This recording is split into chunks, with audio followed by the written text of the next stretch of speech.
Hello student, welcome to my new video. आज का video आप सभी के लिए बहुत ही ज़्यादा इंपॉर्टेंट है क्योंकि आज के इस वीडियो में हम पढ़ने वाले हैं क्लास 12th फिजिक्स। और क्लास 12th फिजिक्स में याद रखेंगे, क्लास 12th फिजिक्स में हम आज के इस वीडियो में क्या पढ़ने वाले हैं। तो जो क्लास 12th हमारा फिजिक्स है, इसमें चैप्टर 6 से लेकर चैप्टर 10 तक के जितने भी हमारे 3 अंक वाले 3 नंबर वाले महत्वपूर्ण प्रश्न हैं, उनको हम प्रश्न उत्तर सब अच्छे से हम समझेंगे जी। देखिए, मेरा लक्ष्य यही है कि कोई भी स्टूडेंट रटे नहीं बल्कि समझ कर याद करे। और उन विद्यार्थियों के लिए बहुत ही सुनहरा ये अवसर है कि जिनको अभी तक कुछ भी स्टडी नहीं किए हैं, उनको मैं आपको बता दूं कि फिजिक्स में हम 3 तरीके से पढ़ा रहे हैं जी। सबसे पहले 2 नंबर वाले पढ़ा रहे हैं, फिर से 3 नंबर वाले और फिर से 5 नंबर वाले। तो इस तरीके से हम पढ़ा रहे हैं। 2 नंबर वाले हमने पूरी तरीके से कंप्लीट कर दिया है, ठीक है ना। 3 नंबर वाले में एक आपको वीडियो मिल गया था 1 to 5 तक का। आज हम देखने वाले हैं 6 to 10, ठीक है ना। जल्दी एक और वीडियो आएगा जिसमें हम 11 से लेकर और 14 जो चैप्टर है ये भी हम कंप्लीट करा देंगे। तो एक आपका रिक्वेस्ट है कि 2 नंबर वाले का भी लिंक डिस्क्रिप्शन बॉक्स में फिजिक्स 1 शॉट के नाम से एक लिंक मिलेगा, उस पर क्लिक करेंगे, नीचे जाएंगे तो 2 नंबर वाले सभी महत्वपूर्ण आपको जो प्रश्न उत्तर हैं वो मिल जाएंगे। और जहां तक बात है 1 से 5 चैप्टर की बात, जो 3 नंबर वाले हैं, यदि आपने ये वीडियो नहीं देखा है, ये जो हमने पूरा चैप्टर 5 चैप्टर का कराया हुआ है, डिस्क्रिप्शन बॉक्स में आपको एक लिंक मिल जाएगा, फिजिक्स 3 नंबर वाले प्रश्न और 1 to 5 लिखा गया होगा, उस पर क्लिक करके इस चैप्टर की स्टडी आप कर सकते हैं। फिलहाल चलिए जी, हम अपने टॉपिक पे आते हैं। और अब देखिए, मैं खासकर आज कहना चाहूंगा, खासकर ध्यान से सुनिएगा कि जितने हम इंपॉर्टेंट टॉपिक बताएंगे ना, वो सभी 100% क्या है, VVI है। मैं यहाँ पे छोटा लिख रहा हूं तो इसका मतलब छोटे की बात नहीं है दोस्त, बहुत ही इंपॉर्टेंट है। जैसे आप देख रहे हैं ना, 15, 17, 18, 19, 20, 22, 23, 24 लगातार ये क्वेश्चन पूछा गया है। इसी प्रकार जो भी हम क्वेश्चन आज के इस वीडियो में खासकर बताएंगे वो लगातार पूछा जा रहा है, ठीक है ना। जरूर ना जरूर एक सेट में तो पूछा ही जाता है, इसलिए मैं कहूंगा कि वीडियो को अंत तक देखिएगा, वो तो आवश्यक है ही। कॉपी पेन लेकर बैठिएगा, नोट डाउन करते हुए चलेंगे। देखिए, मैं पढ़ाया नहीं, पहले ही थोड़ा सा आपको एक्सप्लेन किया क्योंकि आप अभी से भी सीरियस हो जाए, क्योंकि मैंने कल न्यूमेरिकल कराया था। न्यूमेरिकल आप लोग बहुत सारे स्टूडेंटों का एक डिमांड, वो कमेंट आया था, मैंने देखा कि सर न्यूमेरिकल आता है सच में 25 नंबर 20 नंबर का। अरे भैया हाँ आता है, आप चेक कीजिए पहले पेपर आप, ठीक है ना। अदरवाइज कमेंट करने से दोस्त कुछ भी नहीं होगा। शायद उनका नाम शहजाद था, ठीक है ना। देखिए, आपका नाम में एक बार और मैंने देखा था कि आप कह रहे थे नाम लेने के लिए, अच्छी बात है दोस्त, नाम लेने कोई बड़ी बात नहीं है। बट जिस तरीके से आप कमेंट किए कि उस टाइम न्यूमेरिकल सर आता है या नहीं आता है, न्यूमेरिकल आप कहाँ देखे हैं दोस्त। मेरा नंबर, जो मैं रियलिटी बता रहा हूँ, फिजिक्स में मेरा खुद नंबर कम आया था इसलिए क्योंकि मैंने न्यूमेरिकल पे ध्यान नहीं दिया था जब मेरा बोर्ड एग्जाम था। तो मैंने जो गलती की ना, मैं कभी भी कहूंगा कि आप वो गलती ना करें, ठीक है। आज मैं दिल से आपको बता रहा हूं, मेरा फिजिक्स में थोड़ा नंबर कम आ गया, क्यों? क्योंकि न्यूमेरिकल मेरा उतना ज्यादा स्ट्रांग नहीं था। तो मैंने जो अपनी लाइफ से सीखा है, मैं चाहता हूं कि आप कम से कम वो गलतियां ना करें। बट फिर भी जिनको समझना है अच्छी बात है, नहीं समझेंगे तो चलिए भैया, कोई दिक्कत नहीं है, मैं क्या कर सकता हूं, मेरा काम है ओनली समझाना। अब कितना आप समझ पाते हैं, कितना ले पाते हैं, तो आपके ऊपर है ना दोस्त। चलिए, तो हमारा आता है सबसे पहला यहाँ पे क्वेश्चन कि फैराडे के विद्युत चुंबकीय प्रेरण संबंधित नियम बताइए। देख रहे हैं ना कितनी बार पूछा गया है। चलिए जी, सबसे पहले आप हेडिंग डालेंगे फैराडे के विद्युत चुंबकीय प्रेरण संबंधित नियम। अब देखिए, हम इस नियम को जानने वाले हैं। बहुत सारे स्टूडेंट होंगे जिनको ये नियम आसानी से पहले ही याद होगा, ठीक है ना। और बहुत सारे ऐसे भी होंगे जिनको याद ही नहीं है। तो जिनको नहीं याद है वो तो आसानी से समझेंगे, और जिनको याद है उनका बहुत ही अवसर, ये अच्छा अवसर है कि उनका रिवीजन भी खासकर होता जाएगा। अब 1 घंटे की मान लेते हैं लगभग क्लासेज होंगी, 1 घंटे में आपका रिवीजन भी हो जाएगा 5 चैप्टरों का। इससे बेहतर बात क्या हो सकती है। तो चलिए जी, तो देखिए यहाँ पे बताया गया है कि फैराडे की विद्युत चुंबकीय प्रेरण संबंधित कितने नियम होते हैं जी? 2 नियम होते हैं। मतलब फैराडे ने विद्युत चुंबकीय प्रेरण संबंधित 2 नियम दिया है। अब वो कौन कौन से दिए हैं? तो सबसे पहला हमारा आता है प्रथम नियम और एक आता है द्वितीय नियम। चलिए प्रथम और द्वितीय नियम दो आते हैं। सबसे पहले हम प्रथम नियम को समझ लेते हैं, फिर द्वितीय नियम को समझेंगे। तो प्रथम नियम क्या कहता है?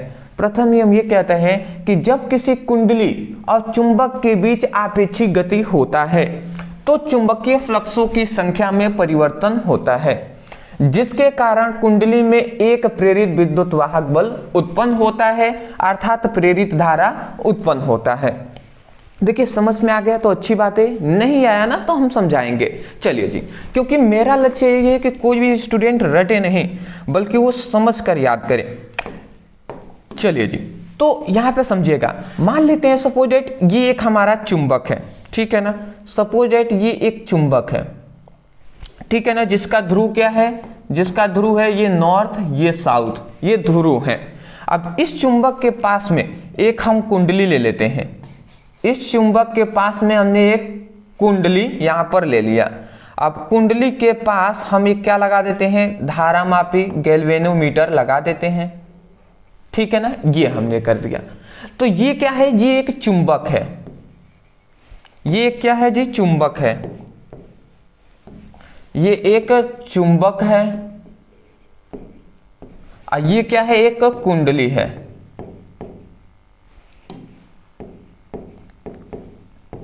तो बात समझिएगा, यहां पे ये कहा जाता है कि जब किसी चुंबक और कुंडली के बीच आपेक्षिक गति होता है। कौन सी गति होता है? आपेक्षिक गति। आपेक्षिक गति। तो जब किसी चुंबक और कुंडली के बीच आपेक्षिक गति होता है तो इस कुंडली में मतलब क्या होता है? जब आपेक्षिक गति होता है तो यहाँ पे चुंबकीय फ्लक्सों की संख्या में, यहाँ पे क्या होता है? चुंबकीय फ्लक्सों की संख्या में परिवर्तन होता है। क्या होता है? चुंबकीय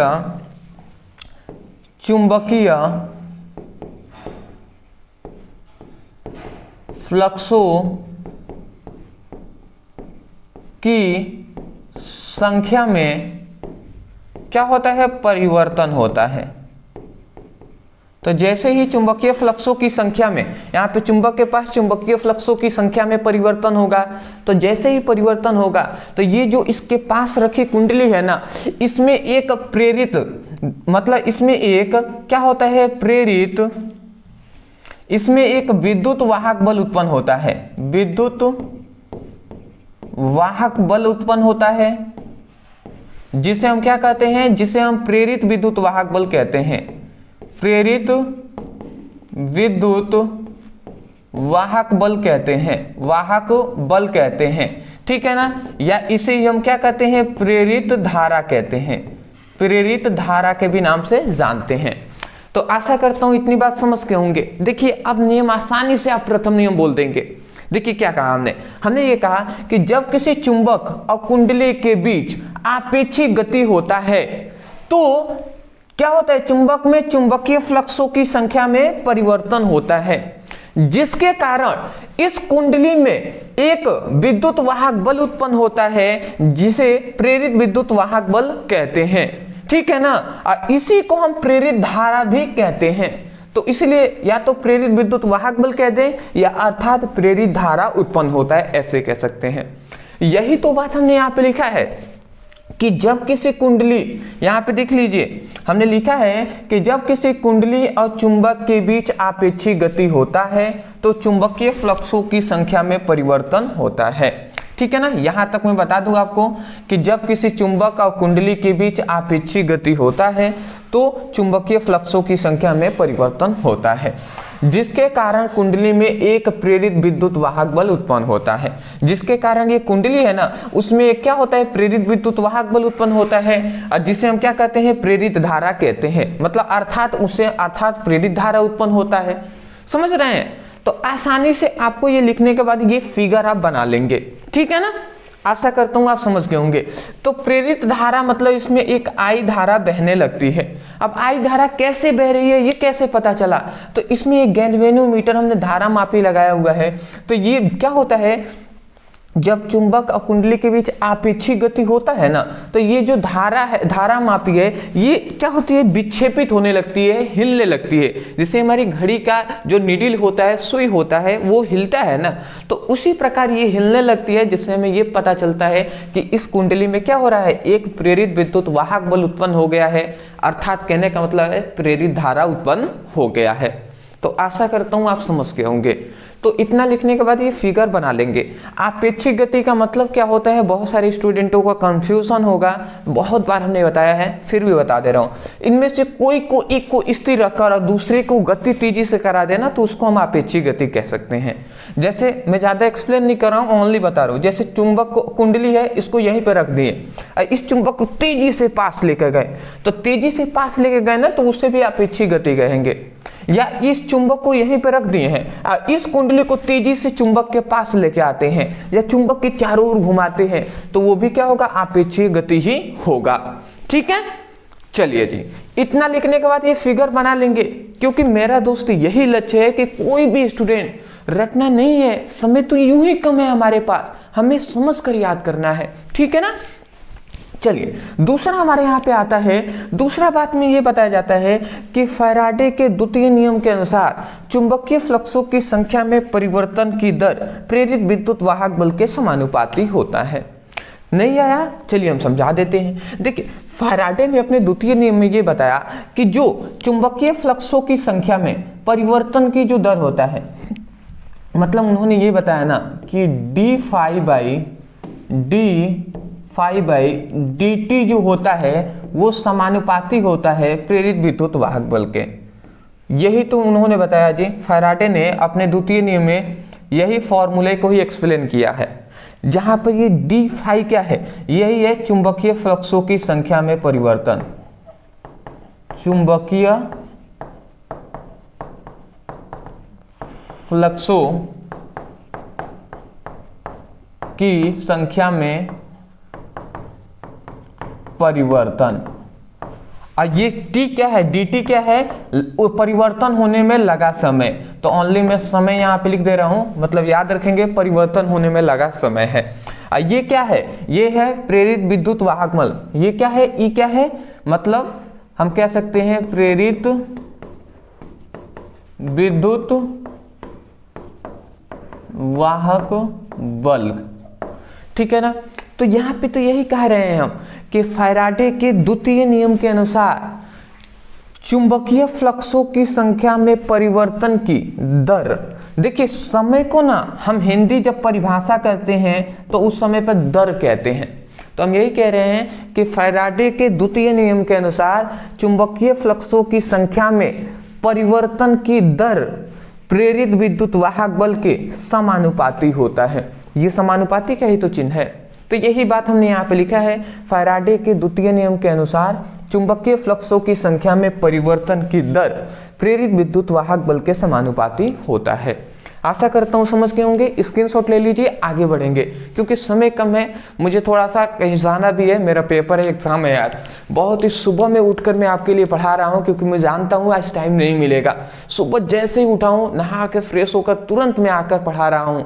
मेरा थोड़ा सा लेट भी हो रहा है, बट फिर भी मैं जल्द से जल्द कोशिश करूँगा कि आपकी जो भी इंपॉर्टेंट है वो मैं करा कर ही जाऊँ। चलिए स्क्रीनशॉट ले लें फटाफट दोस्त। चलिए बहुत बेहतरीन। चलिए ये प्रेरित विद्युत वाहक बल लिखा गया है, आपको दिखाई दे ही रहा होगा। चलिए जी, दूसरा हमारे यहाँ पे इंपॉर्टेंट, ये एक इंपॉर्टेंट डेरिवेशन है। ये क्या है, एक इंपॉर्टेंट डेरिवेशन है। हम डेरिवेशन भी आज के इस वीडियो में जितना हो सकेगा कराएंगे जी। देखिए यहाँ पे हमारा आता है, चलिए जल्द से जल्द मैं कोशिश करूंगा सभी को आसानी से समझा दूं।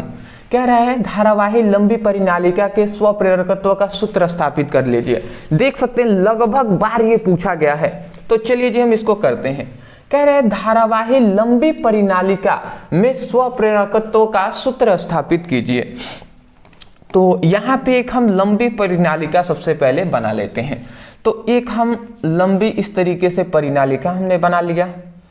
ये क्या है, परिनालिका है। ठीक है जी, ये क्या है, लंबी परिनालिका हमने यहाँ पे बनाया हुआ है। अब बात को समझिएगा, सॉरी। ठीक है जी, ठीक है। इसमें हम क्या ले लेते हैं, इसमें कुछ इस प्रकार ही होगा जी, कुछ ना कुछ तो इसी प्रकार होगा। ये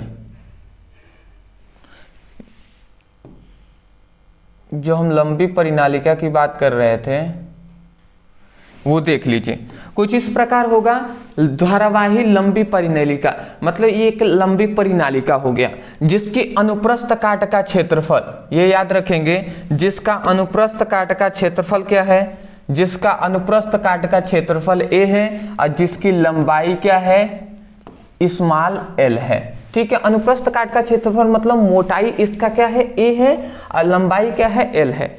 तथा इसमें फेरों की जो संख्या है ना, ये भी आप याद रखेंगे कि इसमें फेरों की जो संख्या है वो क्या है, इसमें फेरों की संख्या हम इस तरीके से बना दे रहे हैं। ठीक है ना, अच्छे से आप और भी बना सकते हैं। इसमें इकाई लंबाई में फेरों की संख्या 1 है, n है, मतलब यहाँ पे इकाई लंबाई में फेरों की जो संख्या है, इकाई लंबाई में फेरों की जो संख्या है वो n है। ठीक है ना, इकाई लंबाई की बात हो रही है, मतलब इसके छोटे से इकाई लंबाई में, एक का लंबाई में यहाँ पे फेरों की संख्या n है, पूरी की नहीं बात कर रहे हैं, इकाई लंबाई में फेरों की संख्या 1 है। ठीक है ना, तो हमने यहाँ पे 3 बातें कहा। सबसे पहली बात, एक धारावाही मतलब एक लंबी परिनालिका है, मतलब एक लंबी खोखला, ये खोखली लंबी परिनालिका है जिसका अनुप्रस्थ काट का क्षेत्रफल a है तथा इसकी लंबाई l है, तथा इसमें तथा इकाई लंबाई में फेरों की संख्या n है। ठीक है ना, इतनी बात कर दिया। उसके बाद अब हम इसको क्या करते हैं, अब ये जो हमारी परिनालिका है ना, इसको हम क्या करते हैं, इसको हम एक बैटरी या सेल से हम इसको जोड़ देते हैं। जैसे इसको हमने क्या किया, इसको हम एक सेल से या बैटरी से हम इसको क्या कर देते हैं, जोड़ देते हैं इस तरीके से। तो ये हमारी एक पूरी तरीके से परिनालिका है वो कंप्लीट हो गया। ठीक है ना, अब इससे हम क्या करते हैं, इससे हम यहाँ से I धारा प्रवाहित करेंगे।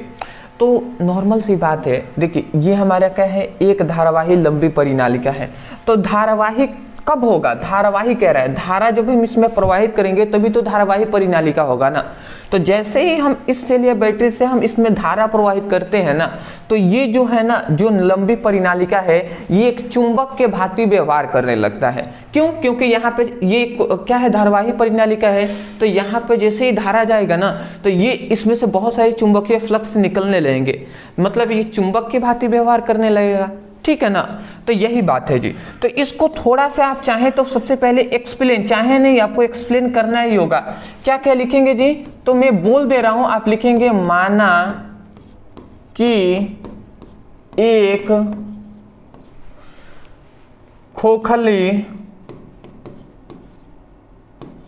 खोखला परिनालिका है जिसकी लंबाई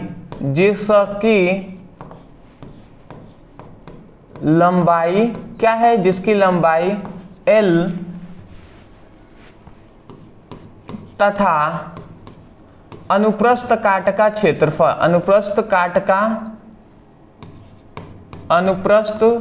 का क्षेत्रफल A है। ठीक है ना, देखिए मैं एक लाइन आपको लिख दिया ना, और आपको बता दे रहा हूं, समझिएगा। माना एक खोखली क्या है, परिनालिका है जिसका अनुप्रस्थ काट का क्षेत्रफल a और लंबाई l है, इतना लिख दिया। फिर लिखेंगे तथा इसमें इकाई लंबाई में फेरों की संख्या स्मॉल n है। ठीक है ना, तथा इसमें I धारा प्रवाहित करने पर परिनालिका चुंबक के भांति व्यवहार करने लगती है। ठीक है ना, तो इतना आप लिख देंगे, एक्सप्लेन माना के करके इतना लिख देंगे, क्योंकि समय नहीं है, मैं पूरा कैसे लिखूंगा भैया, बोल दे रहा हूं, सुन रहे हैं तो लिख लीजिए ना। चलिए अगला हम आते हैं आगे। तो अब हम क्या लिखेंगे जी? अब इतना हम लिखने के बाद मैं आशा कर लिया हूँ कि बोल दिया हूँ तो आप लिख देंगे उस तरीके से। लिखने के बाद सबसे पहले ये जो खोखली परिनालिका है ये एक चुंबक के भांति व्यवहार करने लगा। तो सबसे पहले हम इसमें ज्ञात करेंगे कि चुंबकीय फ्लक्स मतलब चुंबकीय क्षेत्र की तीव्रता का मान, मतलब ये धारावाही लंबी परिनालिका में चुंबकीय क्षेत्र की तीव्रता का मान ज्ञात करेंगे। तो हम सबसे पहले यही करेंगे कि धारावाही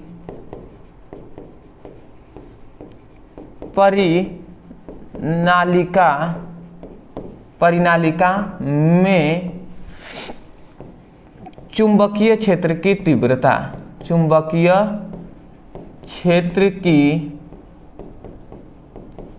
तीव्रता सबसे पहले हम ये ज्ञात करेंगे। अब हम ये ज्ञात कर रहे हैं तो सिंपल सी बात है कि क्या हो जाएगा, चुंबकीय क्षेत्र की तीव्रता जब हमने पढ़ाया था ना, तो एक मुझे याद है कि जब एक हमने आयताकार इस तरीके से हमने एक टॉपिक पढ़ाया था, तो उसमें हमने इस तरीके से एक हमने टॉपिक बताया था कि इसमें एक आयताकार पृष्ठ है, तो उसके लिए हमने चुंबकीय क्षेत्र की तीव्रता का फॉर्मूला निकाला था जो है B = क्या निकाला था हमने, μ0 n × I, ये हमने निकाला था। तो यही इसी तरीके का ये भी एक आयताकार क्या है, मतलब एक खोखली परिनालिका है, तो इसके लिए भी चुंबकीय क्षेत्र B = क्या हो जाएगा, चुंबकीय क्षेत्र B = क्या हो जाएगा, B = क्या हो जाएगा, μ0 n × I हो जाएगा। ठीक है ना, तो ये आ जाएगा जी। तो इसी तरीके से हमने यहाँ पर लिख दिया है। चलिए जी, तो इतना हो गया। अब बात को यहाँ पे एक बात हम समझ रहे हैं कि देखिए यहाँ पर ये μ0 एक नियतांक है, ये n क्या है, इकाई लंबाई में फेरों की संख्या है वो है n, और ये I धारा जो प्रवाहित की है वो है, ये B क्या है, चुंबकीय क्षेत्र की तीव्रता है। अब देखिए ये इकाई लंबाई में मतलब एक छोटी सी लंबाई है ना, तो उसमें फेरों की संख्या, मतलब जिसकी लंबाई 1 है उसमें फेरों की संख्या है n। तो अगर टोटल हम फेरों की संख्या कहें तो इकाई लंबाई में फेरों की संख्या में n × 1 हो जाएगा, तो = 1 ही तो हो रहा है। तो इकाई लंबाई में फेरों की संख्या n, परंतु ये परिनालिका l लंबाई की है, तो l लंबाई में टोटल फेरों की संख्या क्या हो जाएगा, इकाई लंबाई में फेरों की संख्या n और टोटल लंबाई से हम गुणा करा देंगे, तो ये हमारी हो जाएगी टोटल फेरों की संख्या, हो जाएगी ना। तो अगर आप समझें तो यहाँ से हमें n का मान चाहिए, क्योंकि ये n है ना, तो n का मान चाहिए, तो ये l इधर गुणा में है, इधर आएगा तो भाग कराएगा, तो n का जो मान निकला वो n/, ये इधर भाग में करा देगा तो n/l आ जाएगा। तो यही n/l हम यहाँ पे रखेंगे। तो ये कोष्ठ में आप चाहें तो इसको दर्शा सकते हैं, क्या दर्शा सकते हैं कि चूंकि हम जानते हैं कि कैपिटल N = क्या होता है, capital N small n = n/l होता है। ठीक है ना, ये हम इतना लिख देंगे। तो इसको हम n की जगह पर इतना हम लिख देते हैं, तो यही हम यहाँ पे लिखेंगे कि B = μ0 और n के जगह पर हम क्या लिख देंगे, n/l × I, ये हम इतना लिख देंगे और इसको हम कोष्ठ में बंद कर देते हैं। ये हमारा यहाँ से सबसे पहले मान निकल गया कि L लंबाई वाली परिनालिका में चुंबकीय क्षेत्र की तीव्रता का मान सबसे पहले हमने यहाँ पर ज्ञात कर लिया है, जो है B = μ0 n/l × I। ठीक है ना, यहाँ से हमने n का मान यहाँ पे पुटअप किया है, ये हमने समझाया हुआ है। जैसे इकाई लंबाई में फेरों की संख्या n, तो ये टोटल लंबाई है तो l है ना, तो इससे हम गुणा करा देंगे तो हमें फेरों की संख्या मिल जाएगी। तो इस तरीके से हमने किया हुआ है। ठीक है, इतना कर लेंगे। उसके बाद अब हम जहाँ तक चुंबकीय क्षेत्र की तीव्रता ज्ञात कर लिए, जैसे ही हमने चुंबकीय क्षेत्र की तीव्रता ज्ञात किया, तो अब हमारा दूसरा काम आता है कि चुंबकीय क्षेत्र की तीव्रता इस परिनालिका में ज्ञात कर लिया। अब हम ज्ञात करेंगे कि ये परिनालिका है, इसमें फ्लक्सों की संख्या हम ज्ञात करेंगे कि चुंबकीय क्षेत्र की तीव्रता इतना है, तो फ्लक्सों की संख्या हम ज्ञात करते हैं। तो हम लिखेंगे, क्या लिखेंगे जी, कि परिनालिका में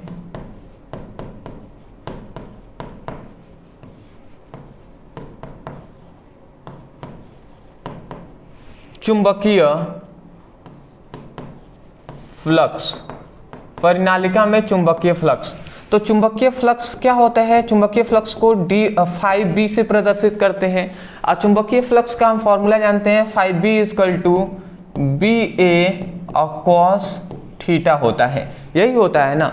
तो इतना हमने लिख दिया जी। अगर इसको हम आगे सॉल्व करें तो phi b = B फिर से A और cos, यहाँ पे जो थीटा का मान होता है वो 0 डिग्री होता है, तो यहाँ से phi b का जो मान निकलेगा वो BA निकल जाएगा। इतना निकल गया ना, ठीक है जी, ये हमारा इतना निकला। अब बात को यहाँ पे समझने वाली बात यहाँ पे ये है, phi b का मान तो इतना निकल गया। अब हम क्या करेंगे, यहाँ से phi b का मान इतना निकला ना, अब यहाँ पे देखिए b का मान, इसको हम समीकरण फर्स्ट मान लेते हैं। तो phi b के मान को यहाँ पे b की जगह पर रख सकते हैं ना।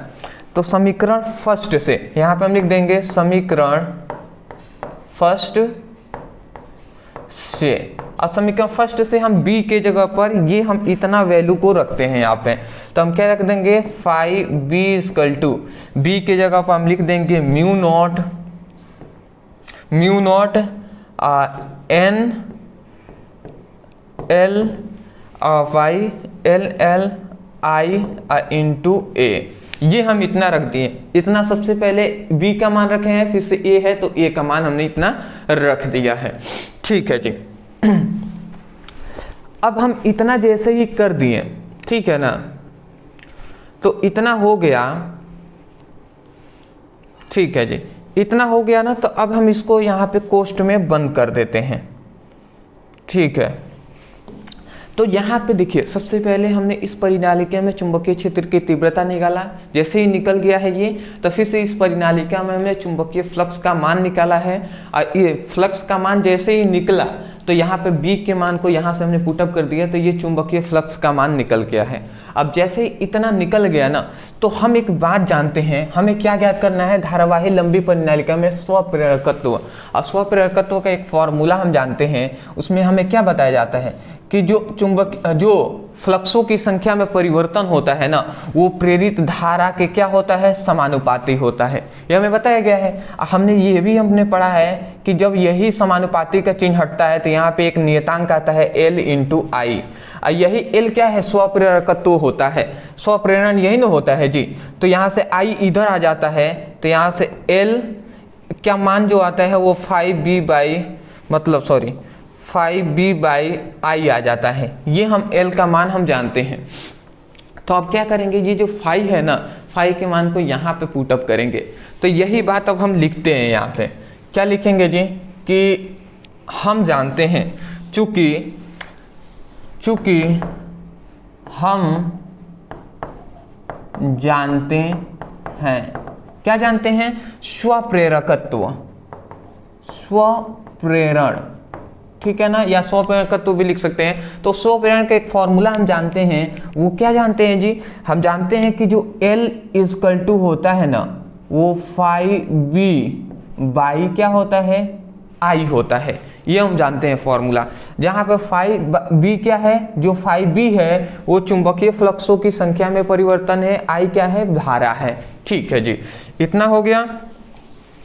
अब बात को समझिएगा, जैसे ही इतना हो गया,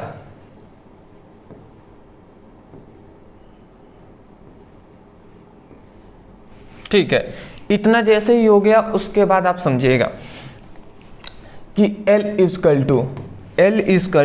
D, जो phi b है, phi b का मान देखिए, phi b का मान है ना, तो इसका मान हम यहाँ से रख देते हैं, phi b की जगह पे ये टोटल मान रखेंगे। तो यहाँ पे एक और बात याद रखेंगे कि ये जो हम जानते हैं स्वप्रेरकत्व = इतना होता है, इतना तो होता ही है, बट एक बात याद रखेंगे, यहाँ पे परिनालिका की बात करें तो परिनालिका में फेरों की संख्या है, तो फेरों की संख्या n है ना, तो इसीलिए हम यहाँ पे एक n से भी गुणा इसमें कराएंगे, ठीक है ना। तो ये हम फॉर्मूला n phi b/I रखेंगे, तो यही हम रखते हैं n हमने रख दिया। अब phi b का मान को हम यहाँ पे रखते हैं, तो phi b का जो मान है वो क्या है जी, म्यू × n/L और I × A, ये हो गया। और नीचे क्या है, I है, तो हमने I रख दिया। अब देखिए यहाँ पे सभी कुछ गुणा में है, ठीक है ना, यहाँ पे सब गुणा में है, इधर सब ये गुणा में ही है, तो इस i से ये i कैंसिल हो जाएगा सबसे पहले, समझे, इस i से ये i कैंसिल हो गया, कैंसिल हो गया ना। तो अब बचा क्या यहाँ पे, बचा यही कि L इक्वल टू, ये देखिए सबसे पहले म्यू नॉट को हम यहाँ पे लिख देते हैं, म्यू नॉट n से गुणा कर लेगा तो n स्क्वायर हो जाएगा, n से गुणा कर लिया तो n स्क्वायर हो गया। अब फिर से a बचा है तो a हमने यहाँ पे लिख दिया, और नीचे क्या है l है ना, तो ये l हमने यहाँ पर लिख दिया है। अब ये जो हमारा जो मेन फॉर्मूला आता है ना वो यही है जी, ठीक है ना। नीचे जो मेन फॉर्मूला आता है L इक्वल टू, जो L इक्वल टू यहाँ पे L equal to mu naught n square a by L आता है, यही हमारा मेन फॉर्मूला हो जाएगा। और इसी को मैं कोष्ट में बंद कर दे रहा हूँ, ठीक है ना। ये हमारा जो आया आपको दिखाई दे रहा है, यही है हमारा, क्या है, यही है धारावाही लंबी परिनालिका के लिए स्वप्रेरकत्व का सूत्र, जो कि हमने यहाँ पर प्रूफ कर दिया है। आशा करता हूँ कि आपको समझ में आ गया होगा। नॉर्मल सा है दोस्त, इसको सबसे पहले एक्सप्लेन करेंगे, जो कि हमने बताया कि एक माना एक खोखली परिनालिका है जिसमें क्या है, जिसका अनुप्रस्थ काट का क्षेत्रफल a, जिसकी लंबाई l है, तथा इकाई लंबाई में फेरों की संख्या n है, तथा इसमें I धारा प्रवाहित करने पर ये एक चुंबक के भांति व्यवहार करने लगता है। इतनी बात माना कि करके लिख देंगे। लिखने के बाद सबसे पहले इस धारावाही परिनालिका में चुंबकीय क्षेत्र की तीव्रता का मान निकालेंगे, जैसे ही निकलता है वैसे ही फिर से निकाल देंगे धारावाही जो परिनालिका है उसमें चुंबकीय फ्लक्स निकालेंगे, और चुंबकीय फ्लक्स का मान जैसे ही आता है स्वप्रेरकत्व का ये फॉर्मूला जानते हैं, इसमें हम रख देंगे तो हमारा मान निकल जाएगा। अरे प्रैक्टिस करेंगे ना सब आ जाएगा, ठीक है ना। मैं आपसे भिन्न नहीं हूं दोस्त, मैं भी आप ही की तरह हूं। मुझे अगर आ रहा है, आप सोच रहे हैं कि सर आपको कैसे आ जा रहा है, आप सब कुछ कर पा रहे हैं, तो अगर ऐसा आपका डाउट है तो मैं ये कहूँगा ऐसा कुछ भी नहीं है। मैंने बहुत बार प्रैक्टिस किया हुआ है, तब जाकर मैं भी कर पा रहा हूँ, और मुझे पता है कि इसके बाद ये करना है। आप स्टेप बाय स्टेप याद कीजिए, पहले चुंबकीय क्षेत्र की तीव्रता निकालना है, फिर से चुंबकीय फ्लक्स निकालना है, फिर से स्वप्रेरकत्व निकालना है, क्योंकि डेरिवेशन स्टेप से ही याद करते हैं। डेरिवेशन में ये नहीं रट्टा नहीं मारना है, स्टेप याद रखना है कि पहले ये फर्स्ट, दो सेकंड में ये, थर्ड में ये, इस तरीके से। आशा करता हूं आप समझ गए होंगे। चलिए स्क्रीनशॉट लीजिए, आगे बढ़ते हैं।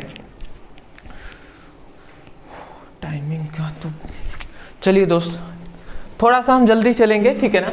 चलिए टाइम थोड़ा सा कम है हमारे पास। देखिए अगला हमारे जो नेक्स्ट जो क्वेश्चन आता है यहाँ पे, देखिए प्रत्यवर्ती धारा के वर्ग माध्य मूल मान यहाँ पे है, मान का व्यंजक प्राप्त कीजिए। ये मतलब मैं कह सकता हूँ ना वेरी वेरी इंपॉर्टेंट है, ठीक है ना, वेरी वेरी इंपॉर्टेंट है। ये हमने टॉपिक कराया हुआ है। तो आपसे एक रिक्वेस्ट है, थोड़ा सा मुझे पास समय भी कम है और बहुत सारे भी टॉपिक बहुत ज़्यादा इंपॉर्टेंट और भी हैं जिनको हमें देखना है। तो एक आपसे रिक्वेस्ट है, डेरिवेशन है, ये थोड़ा सा करेंगे ना तो आधा घंटा मुझे इसमें चला जाएगा, मैं जानता हूँ। तो मैं आपसे एक रिक्वेस्ट करूँगा, इसको अभी थोड़ा सा साइट में नोट डाउन कर लीजिए। नोट कर लिए, ठीक है ना। नोट करने के बाद इसको आप कैसे सर्च करिएगा मैं बता दे रहा हूँ। यूट्यूब पर सर्च कीजिएगा प्रत्यवर्ती धारा का वर्ग माध्य मूल मान का व्यंजक। इतना लिखने के बाद ओनली आप ब्रदर सर इतना लिखकर यूट्यूब पर सर्च कर लीजिएगा, हमारी वीडियो आपको मिल जाएगी। वहां पे एक वीडियो में ही हमने पूरा एक्सप्लेन ये किया हुआ है, उसको देख लेंगे ना, दोबारा दूसरी किसी की वीडियो देखने की आवश्यकता नहीं पड़ेगी। क्योंकि मैं हमेशा जब से इस फॉर्म में आया हूं, जैसे कि ऑनलाइन प्लेटफॉर्म पे, तो मेरा यही लक्ष्य है कि कोई भी स्टूडेंट चाहे कितना भी कमजोर क्यों ना हो, वो समझ कर याद करे, ना कि रट कर। तो समझ कर हमें याद करना है, तो इतना कर लेंगे ना, डन है ना। चलिए जी आगे बढ़ते हैं। डन होनी चाहिए दोस्त, डन होनी चाहिए, ठीक है ना। चलिए अगला देखिए, ये बहुत ज़्यादा हमारा इंपॉर्टेंट यहाँ पे क्वेश्चन आ जाता है। आप देख लीजिए, ये जो क्वेश्चन है ये 3 नंबर में मैं करा रहा हूँ, बट ये 5 नंबर में भी पूछा गया है, ठीक है ना। 5 नंबर में भी आप चेक कर लीजिएगा, पूछा गया है बहुत बार, बहुत इंपॉर्टेंट है। चुंबकीय मतलब विद्युत चुंबकीय तरंगे क्या है और विद्युत चुंबकीय तरंगों की 4 विशेषताएं का उल्लेख कीजिए। तो चलिए जी हम समझ लेते हैं। सबसे पहले हमें ये समझना है कि विद्युत चुंबकीय तरंगे क्या होती हैं। विद्युत चुंबकीय तरंगे क्या होती हैं पहले हम ये जान लेते हैं, उसके बाद हम जानेंगे विद्युत चुंबकीय तरंगों के गुण। तो फर्स्ट हम जानते हैं विद्युत चुंबकीय तरंगे क्या होती हैं। तो समझिएगा यहाँ पे लिखा गया है जब विद्युत तरंगे और चुंबकीय तरंगे परस्पर लंबवत या वक्रीय दिशा में मिलने ही क्या कहलाता है, विद्युत चुंबकीय तरंगे कहलाती हैं। मतलब सिंपल सी बात है, ये तो हमने कराया भी हुआ है बहुत पहले ही। यहाँ पे हम यही बता सकते हैं आपको कि जैसे ये एक हमारा सपोज डेट ये एक पथ है, मतलब ये एक x दिशा है, ठीक है ना। तो यहाँ पे हम ये कह रहे हैं कि सपोज डेट यहाँ पे एक विद्युत तरंगे हैं, जैसे यहाँ पे ये एक तरंगे चल रही है इस तरीके से, ठीक है जी, ये एक तरंगे चल रही हैं। दूसरा एक और तरंगे है जस्ट इसके अपोजिट दिशा में इस तरीके से चल रही हैं, ठीक है। तो यहाँ पे आप देखेंगे, यहाँ पे देख रहे हैं तो ये तरंगे यहाँ पे अगर आप देखेंगे तो मिल रही हैं। तो हम यही कह रहे हैं कि जब देखिए ये नीले ऊपर वाला क्या है, विद्युत तरंगे हैं जिसे हम ई से दर्शा रहे हैं, और नीचे वाला है ये चुंबकीय तरंगे हैं। नीचे वाला क्या है, चुंबकीय तरंगे हैं। तो हम यही कह रहे हैं कि जब विद्युत तरंगे और चुंबकीय तरंगे परस्पर एक दूसरे के लंबवत, ये परस्पर एक दूसरे के क्या है, परस्पर एक दूसरे के ये लंबवत हैं, ठीक है ना, परस्पर एक दूसरे के क्या है, लंबवत हैं। ये बात आप याद रखेंगे, ये क्या है जी, परस्पर एक दूसरे के लंबवत हैं, ठीक है ना। इस तरीके से आप बना लेंगे, इसका मतलब परस्पर एक दूसरे के लंबवत। तो जब विद्युत तरंगे या चुंबकीय तरंगे परस्पर एक दूसरे के लंबवत ज्यावक्रीय दिशा में, ज्यावक्रीय दिशा में, एक बात यहां पे याद रखेंगे, ज्यावक्रीय दिशा में, ज्यावक्रीय दिशा में क्या होती हैं, अध्यारोपित होती है। अध्यारोपण मतलब होता है मिलना, तो यहाँ पे अध्यारोपित होती हैं या मिलती हैं, तो इस घटना को ही हम विद्युत चुंबकीय तरंगे कहते हैं, ठीक है। बात समझ रहे हैं, मतलब हमने ये कहा कि जब विद्युत तरंगे और चुंबकीय तरंगे परस्पर एक दूसरे के लंबवत ज्यावक्रीय दिशा में अध्यारोपित होती हैं या मिलती हैं, तो यह घटना ही क्या कहलाता है, विद्युत चुंबकीय तरंगे कहलाती हैं, ठीक है ना। तो आशा करता हूं आप समझ गए होंगे। इतना लिखने के बाद ये परिभाषा लिख लेंगे, वही बात लिखा गया है कि जब विद्युत तरंगे और चुंबकीय तरंगे परस्पर एक दूसरे के लंबवत ज्यावक्रीय दिशा में मिलना या अध्यारोपित होना है, विद्युत चुंबकीय तरंगे कहलाती हैं। आशा करता हूं समझ गए होंगे। रटना नहीं है दोस्त, रटना नहीं है हमें। अब इसका गुण, विशेषता या लक्षण कह दे, अभिलक्षण कह दे, तो वो हम समझ लेते हैं। सबसे पहली बात, विद्युत चुंबकीय तरंगे एक दूसरे के लंबवत होती हैं। अभी ने बताया विद्युत चुंबकीय तरंगे परस्पर एक दूसरे के लंबवत होती हैं, पहली बात समझ के। दूसरा, विद्युत चुंबकीय तरंगों के संचरण के लिए किसी माध्यम की आवश्यकता नहीं होती है, मतलब इसकी गति करने के लिए किसी भी माध्यम की आवश्यकता नहीं होती है। जहां पर कुछ भी नहीं है ना, वहां पर भी जो विद्युत चुंबकीय तरंगे हैं वो आराम से गति कर लेगा, संचरण कर लेगा। जबकि ध्वनि तरंगों के लिए वायु माध्यम या कोई भी माध्यम होना आवश्यक है, ठीक है ना। अगर अंतरिक्ष में जाकर हम बोलेंगे ना तो सुनाई नहीं देगा, एक जगह से दूसरे जगह पर आवाज नहीं जाएगी, समझ गए होंगे। तीसरा, यह एक अनुप्रस्थ तरंगे होती हैं। कौन, विद्युत चुंबकीय तरंगे एक अनुप्रस्थ तरंगे होती हैं, ठीक है ना। अगला हमारा आता है विद्युत चुंबकीय तरंगों को ध्रुवित किया जा सकता है, मतलब विद्युत चुंबकीय तरंगों को अलग किया जा सकता है। क्यों अलग किया जा सकता है, क्योंकि विद्युत चुंबकीय तरंगे ये दो तरंगों से मिलकर बनी हुई है, एक है विद्युत तरंगे, एक है चुंबकीय तरंगे। तो जब विद्युत तरंगे या चुंबकीय तरंगों से मिलकर बनी है तो हम चाहें तो इनको अलग भी कर सकते हैं, यही बात है। अगला आता है विद्युत चुंबकीय तरंगों में कोई आवेश नहीं होता है, मतलब सबसे इंपॉर्टेंट बात है जो विद्युत चुंबकीय तरंगे हैं ये आवेश से ही उत्पन्न हुई है, बट इनमें एक सबसे इंपॉर्टेंट बात है कि आवेश से तो उत्पन्न हुई है बट इनमें खुद में आवेश नहीं होता है। कितनी हैरान कर देने वाली बात है, जिससे ये उत्पन्न हो रही है उसका गुण ही इसमें नहीं है।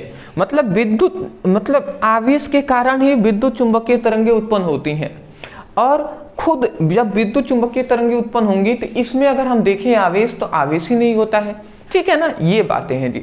जैसे कि जैसे हम फोन लगाते हैं तो फोन से हमारी रेडिएशन निकलता है, वो रेडिएशन क्या है, विद्युत चुंबकीय तरंग ही है। तो यदि आवेश उसमें होता है तो हमें करंट का एहसास होता है कि नहीं होता।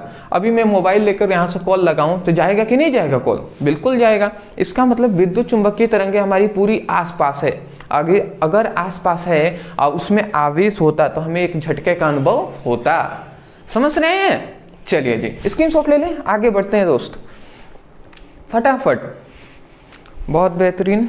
चलिए जी, चलिए नेक्स्ट अगला ये देख लीजिए, ये भी हमारा बहुत ज्यादा इंपॉर्टेंट है। आप देख सकते हैं ये मतलब मैं कह रहा हूं ना कि आज की इस वीडियो में खासकर बहुत ज्यादा इंपॉर्टेंट सभी टॉपिक हम करा रहे हैं। देख लीजिए ये क्या क्या है जी।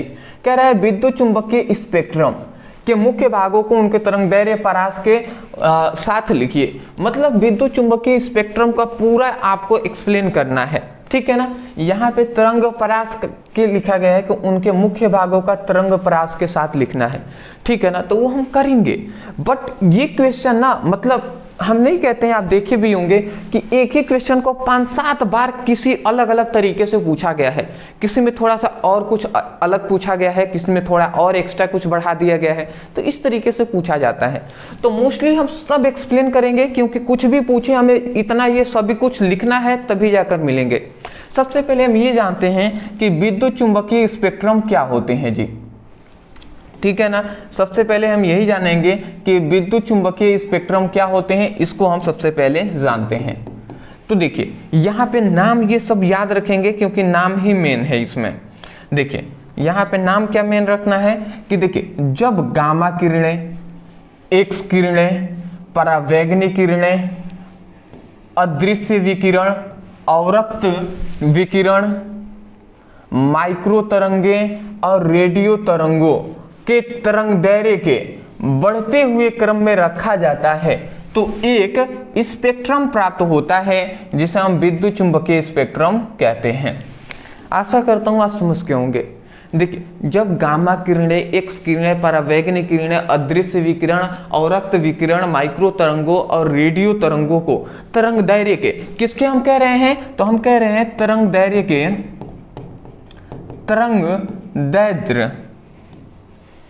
तरंगदैर्घ्य के क्या करते हैं, बढ़ते हुए क्रम में, बढ़ते क्रम में रखा जाता है। तो हमें क्या प्राप्त होता है, एक स्पेक्ट्रम प्राप्त होता है। एक स्पेक्ट्रम प्राप्त होता है और इसी स्पेक्ट्रम को ही हम क्या कहते हैं, विद्युत चुंबकीय स्पेक्ट्रम कहते हैं। तो जब ये सभी तरंगों को हम तरंगदैर्घ्य के बढ़ते हुए क्रम में रखेंगे तो हमें एक क्या मिलेगा, एक स्पेक्ट्रम मिलेगा, उसी को हम विद्युत चुंबकीय स्पेक्ट्रम कहते हैं। स्पेक्ट्रम कुछ इसी प्रकार का होता है जिसमें ये बहुत सारी तरंगों का इस तरीके से रहता है, ठीक है ना। और ये तरंगदैर्घ्य परास ही रहता है, ठीक है। तरंगदैर्घ्य परास का मतलब तरंगदैर्घ्य का रेंज है। तो आशा करता हूं कि इतनी बात आप समझ गए होंगे, ये ज्यादा हार्ड है नहीं, ठीक है। आगे बढ़ते हैं, इतना परिभाषा आप लिख लेंगे। चलिए जी दूसरा हमारा यहाँ पे आता है, विद्युत चुंबकीय स्पेक्ट्रम के 2 प्रकार होते हैं। मतलब विद्युत चुंबकीय स्पेक्ट्रम का परिभाषा जान लिया, इसके 2 प्रकार होते हैं। पहला कौन सा होता है जी, तो पहला होता है दृश्य विकिरण और दूसरा होता है दृश्य स्पेक्ट्रम, दूसरा होता है अदृश्य स्पेक्ट्रम। दृश्य स्पेक्ट्रम का मतलब ऐसा स्पेक्ट्रम जिसे हम अपने नग्न आंखों से देख सकते हैं, उसे दृश्य स्पेक्ट्रम कहेंगे। और अदृश्य स्पेक्ट्रम मतलब ऐसा स्पेक्ट्रम जिसे हम अपने नग्न आंखों से नहीं देख सकते, ठीक है ना, उसे हम अदृश्य स्पेक्ट्रम कहते हैं। सिंपल सी बात है, यही बात हमने लिखा है, ऐसा स्पेक्ट्रम जिसे हम अपने नग्न आंखों से देख सकते हैं उसे दृश्य स्पेक्ट्रम कहते हैं। इसका एक याद रखेंगे कि इसका तरंगदैर्घ्य परिसर 4000 एंगस्ट्रॉम से 7800 एंगस्ट्रॉम के बीच में होता है, ठीक है ना, एंगस्ट्रॉम के बीच में होता है। इतनी बात समझ गए। अदृश्य स्पेक्ट्रम में क्या होता है, ऐसा स्पेक्ट्रम जिसे हम अपने नग्न आंखों से नहीं देख सकते उसे हम अदृश्य स्पेक्ट्रम कहते हैं। मतलब जिसको देख सकते हैं दृश्य, जिसको नहीं देख सकते अदृश्य स्पेक्ट्रम। स्क्रीनशॉट ले लें, आगे बढ़ते हैं। चलिए जी ले लिए ना, ठीक है। अब देखिए इसी के अंदर हमें ये सब लिखना है। अगला आता है अदृश्य स्पेक्ट्रम के भी 2 प्रकार होते हैं। मतलब यहाँ पर विद्युत चुंबकीय स्पेक्ट्रम के दो प्रकार, दृश्य अदृश्य स्पेक्ट्रम। अब ये अदृश्य स्पेक्ट्रम है, इसके भी अब दो प्रकार होते हैं। वो क्या होते हैं तो वही हम यहाँ पे लिखे हुए हैं। एक है अवरक्त स्पेक्ट्रम, एक होता है परावैगनी स्पेक्ट्रम। तो इन दोनों को भी याद रखेंगे ना। उसके बाद अब देखिए यहाँ पे हमें कहा था ना, यहाँ पे क्या कहा था कि विद्युत चुंबकीय स्पेक्ट्रम के मुख्य भागों को उनकी तरंगदैर्घ्य परास के बढ़ते हुए क्रम में रखिए।